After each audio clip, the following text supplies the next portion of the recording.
Well, it's kind of hard for me to believe that it's actually been 20 years since Star Wars Episode 3 Revenge of the Sith actually came out. I was actually working a job, and this is back in 2005. They actually used to drop movies at midnight back then. I'll never forget, I bought my ticket, and I made sure I went to that midnight showing. Here's the thing. I had to be to work at 5 a.m. Didn't matter. I went to the movie, I saw it, and I loved it. Very different time back then.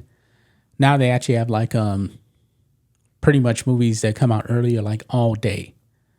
But this movie is one of the best Star Wars movies George Lucas has made. And Disney did a re-release on Episode 3, Revenge of the Sith. And guess what? The Force is still strong with George Lucas. Not so much with Disney. Because this movie had one of the biggest re-releases in history. Mm-hmm. I mean, absolutely amazing. It actually grossed, actually I got the numbers right here. The re-release has $25.2 million on a movie that pretty much everyone saw 20 years ago and have been watching it since then. I really didn't see much marketing for this re-release either. And this is bit time. It says here, Star Wars Episode 3 Revenge of the Sith re-release in theaters was a massive success, earning $25.2 million in 2,775 theaters in North America alone.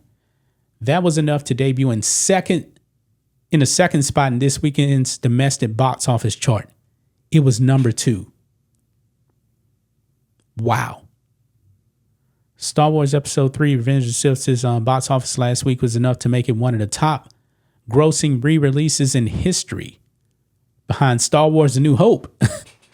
That was $36 million from the 1997 special edition release, and The Lion King's $30 million from his 2011 3D release. What does that tell you? That audience just want to watch the movie, enjoy the movie without putting any of the political ideology in it. Yeah, this just tells me really that Star Wars is George Lucas. Mm-hmm.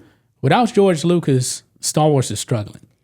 Yes, and when you see the Revenge of the Sith, like George Lucas Star Wars movie, it never grow old. No, it never does. We also have Andor out right now. Mm-hmm. Check this out. Andor, even season 1, which people did like, I didn't care much for it. Nobody watched it. Andor season 2, people saying, yeah, I like it. We don't like it so far. We'll check it out tomorrow when it comes out. Nobody's watching season 2. But people are watching George Lucas Star Wars right now. Mm-hmm. When it came to Ahsoka, a lot of people say the best episodes were the ones with Hayden Christensen in it. I agree. Mm-hmm. I definitely agree. So the Force is still strong with George Lucas's Star Wars, not so much with Disney. I'm wondering if George Lucas is getting a cut of the profits from this movie. Maybe. And since Disney put out things, movie or TV show that is not good at all, and when this come out, just everybody wants to go and see it. Just enjoy the good old days. Yeah. If Disney really wants to make money, you know what they probably should do? Re-release episode 1 through 6 in the movie theaters, mm-hmm. and people will show up. People will show up. Forget about the sequels. Nobody's going to see those. But people will show up for George Lucas's Star Wars. Mm-hmm. I'm happy that this much. I keep debating on what's my favorite Star Wars movie. I'm a big time Return of the Jedi fan. I struggle between that one and Revenge of the Sith. Empire is the best made Star Wars movie, but my pure favorites are the ones really with Palpatine in it, because Palpatine is my favorite Star Wars character. Now, I didn't like the Rise of Skywalker whatsoever. And then we found out that really wasn't the real Palpatine. He was a clone.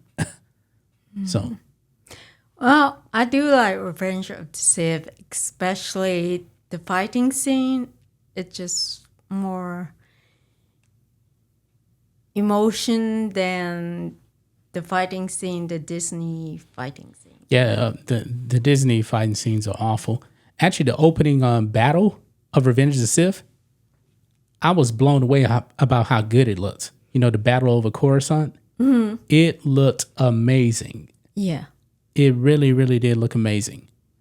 And of course, seeing Vader with Anakin get put into the suit, and it crosses between the birth of Luke and Leia. That was really good. And then Padme says the same thing that Luke says in Return of the Jedi. That's still good in him. I can feel it.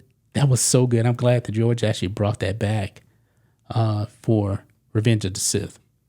It's very Yes. emotional at the end. Yes. And everybody knows he's going to be put in a suit. Everybody knew that he was going to fight on Mustafar. Everybody knew he was going to get burned. Everybody knew what was going to happen, but still George executed it, and it was great. It was perfect. Well, there you have it, guys. 20 years of Revenge of the Sith, and I never, ever, ever get tired of watching it. When did we watch it? It's been a little bit since we actually watched it. Maybe we'll have to watch it. I still have the special edition Star Wars movies on Blu-ray. I can't get rid of them, even though we haven't touched a Blu-ray player in years. But we still have a Blu-ray player, so it still works. So, yep, that's going to wrap it up, guys. We'll be back tomorrow with another video. Until then, be safe. Goodbye.